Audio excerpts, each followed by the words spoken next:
So, as you guys know, I am reading Coltrane. I am on the part, and actually I'm on this chapter 10, You Must Die, is what it's called. I'm going to read some of this section of the book. This is talking about a critic named Don Ellis, and I'll just read. Excuse me, I have to get some lipstick off my teeth. Yeah. So, it says here, new talk of black art re-emerged in America around 1964. That roughly was the moment when it became a much more common gesture for jazz critics to align Coltrane's musical truths with human truths, and the moment when it was a loaded gesture for a white man to criticize John Coltrane in public. An example, the trumpeter Don Ellis, who was a white man, a blonde white man to be precise, reviewed Coltrane's album, The John Coltrane Quartet Plays Chim Chim Cheree for Jazz Magazine in 1965. Now you guys know I love things all 1965 because that was the year I was born, and I like to know what was happening as I came into this world. So this is some of it. Ellis was a technically astounding player with a big ego in his own groups. He was biting off big chunks of jazz, big band writing with complicated time signatures, fairly free jazz quartet settings, ballads and standards. Ellis was always rhythmically precise and explicit about what he was doing. Even the loosest experiments felt a little controlled. In some ways, he foreshadowed Wynton Marsalis. In his review, he soberly addressed technical issues, McCoy tenor's overuse of fourth voicings in his left hand, the welcome sound of a new edge in Coltrane's tone, then some criticisms. Coltrane has never been a time player, Ellis wrote. That is, it goes on, that is, he never really gets inside the pulse, but rather plays over it. He now has his whole group playing with the same feeling. This is a good device, but it would be even more effective if balanced by strong inside time sections. In fact, contrast in general is one of the weaknesses in the group. And then it goes on talking about the musicology of it, right? So Ellis continues saying his review of the John Coltrane Quartet plays show the whites' utter contempt for black creativity, the whites' ability to concedingly dismiss black music as filigree or decoration. The white man always has to relate the black's music to the same old tired European standards and modes. I won't even bother to try to explain the music of black to Ellis because he quite obviously cannot even understand the fundamental feelings from which the music was created. The white, even in his most infinitesimal, sexually fantasized masochistic stages, obviously cannot understand and feel pain and suffering. The white's mind still, even in '66, seeks to castrate the black's music and write it off in the form of European-based technical criticism and control. White control, it says. The feeling of this music is more important to me than the technical matters, a feeling that you, Mr. Ellis, have insulted, thereby declaring yourself as another of my many white enemies, and for that, along with your ideas and artifacts from ancient history, you must die. Whoa. Whoa. Whoa. So this is a kind of a back and forth of what Mr. Don Ellis thought of Coltrane's play and the music, and this letter, of course, let me just mention, this letter was signed by Charles Moore, Detroit, Michigan. So Ellis responded invoking what he felt was unimpeachable reason. I hope the rationale reader will take the trouble to listen to the record in question, then read the review and judge for himself if the review is accurate.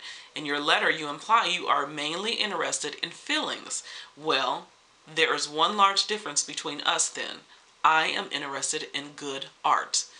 Art, in quotations, the word that Coltrane himself seldom used. So this writer is exploring a back and forth between the criticisms of music that John Coltrane put out with his quartet. So it is very interesting. This is the writer Ben Ratliff. I'm telling you guys, this is really good and it's getting deep. And then Another thing that I'm reading, of course, Coltrane, are his words. Coltrane on Coltrane. Let me put that one down. Coltrane on Coltrane, as you guys know. And I am at the part, I'm just very, like, in the beginnings.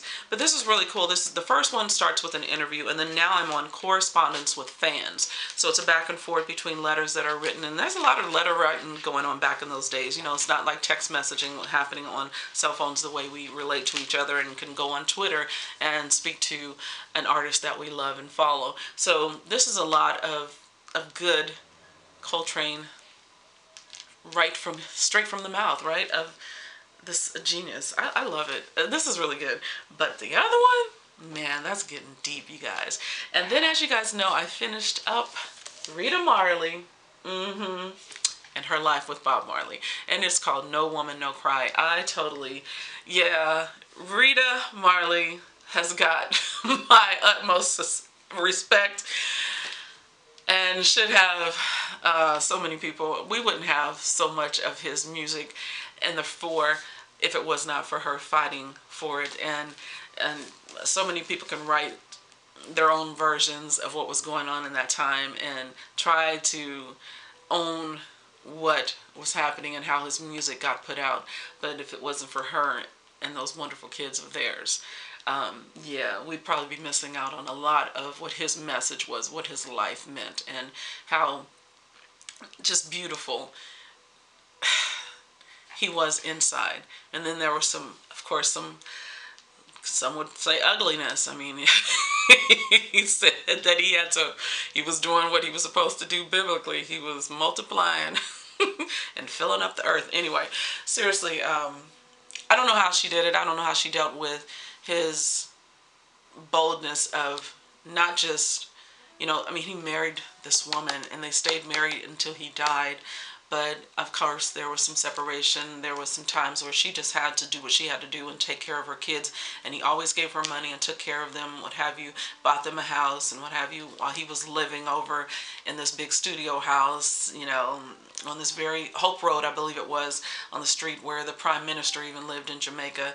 And there was just musicians living there and all kind of women, that the agents or whomever else that worked for Bob, with Bob, and some, to extent, it felt more like they were just using him. And then the women, and he stayed in that house with those women and came home to Rita and the kids, and you just constantly going that back and forth, and then getting so bold to, you know, later on to bring the women to her house. Bob. Wow. And I really respect the story, though. I seriously do. And she took care of so many of his kids. Because the other mothers, obviously, when you think about it, and you're letting someone else, actually not just someone else, you're talking about the wife, Mrs. Marley, take care of your child by Mr. Marley. I mean, you feel like, dang, Bob. Like, you know, she mentioned that, you know, they were kind of using him, and because of the fame and what they could get from him, and who was caring about him? Who cared about his kids, and who cared about whatever? It was her and the auntie and Bob that took care of them kids. And all these other kids that came into play, some of them she took care of. I mean, like, literally like they were her own kids. I couldn't have done it. I could not have done it. Could you have done that? I couldn't have. And this, to me, is, I'm thinking, come on, Rita, run. Get away from this guy. And then I'm thinking, away from who? Bob Marley? And you go, but he's still just a man, you know? And he's not a god. And wow. And no, it doesn't make me feel any worse about Bob Marley. I love his music. He's like one of my number ones, if not my number one. And I still, to this day, listen to Legend, which is my favorite CD, which it has all the, you know, big hits on it. But, and I love his kids. And Stephen Marley's voice, to me, is one of the most amazing Bob Marley voices. And if you love Bob Marley and that voice and the message, when you listen to Ziggy, you love it. He sounds like his daddy, and he's amazing, and he seems just like a great guy. But when I listen to Stephen Marley, that voice, to me, shoot me if you will, is better than Bob's. What I was saying is to read Bob Marley's book by his mother, Cedella Booker, and then to read up about No Woman, No Cry, written by his wife. and how the stories meshed when Bob got sick, and even during the times that Rita was taking care of the kids and her aunt was taking care of the kids, her and Bob, and how Bob's just meager beginnings started. I mean, there was a point where he didn't even have any place to live, and she took care of him. And so, and reading his mother's book and how she was in America and Bob went to America and started working, and there was times where he cut off his dreads or trimmed him up, and just all that from his mother's book and then from Rita's book, and how now I can blend those two lives from these two women that he totally loved. And to me, even Rita says it in her book, how it's like, maybe he loved her so much and married her because of his mother. I mean, they do kind of look alike. They kind of favor. And she even mentions how when they were together, somebody thought that Rita was Bob's mother's daughter instead of Bob. And you could easily see that he just married a beautiful black female that just mirrored his mother. And I am telling you, the way she took care of things. I love Rita Marley. I've always been a fan of the I Trees. I love to see them dancing in the background with that cool way that they just had swag right behind Bob, and he was just over there, and then he would come over there and kiss her sometimes, and she mentions it in the book, like when they would have these terrible fights, and it could be over the women, over him being gone all the time or whatever, and then he would come over, where the I3s were, and hug them and whisper in her ear, "I love you." And it's a good story if you're a fan of Bob Marley's. I don't know why I'm so emotional today talking about these books and these nonfiction November. I'm loving the Coltrane. I'm loving the Bob Marley story, and I love Lee Cuccin's story. And Rita Marley has all my respect for No Woman, No Cry. And let me tell you one more thing. Since I have seen Damon and I bought his CDs, and Stephen and Damon seem like they're just the best of friends, because Stephen, I think is like one of the big producers of working with Damon and his music, and Stephen's sound is just so raw and pure and beautiful that we're always thinking, at least I am, and I know I'm guilty of this, because I love hearing them sing. I mean, I just watched some videos of, the Melody Makers last night, and Stephen Marley, of course, on YouTube. But I literally sometimes think Bob Marley's kids, and forget about Rita. And when you read this book, you're never, ever, ever going to forget about the importance of Rita Marley. She is living in Ghana today, and it's a place that I've always wanted to visit. And I love that. I love it, love it, love it. I hope that you will pick it up. It is No Woman, No Cry, the Rita Marley story. And it's not the best written book, but it's like a conversation, and in that repetitive way that,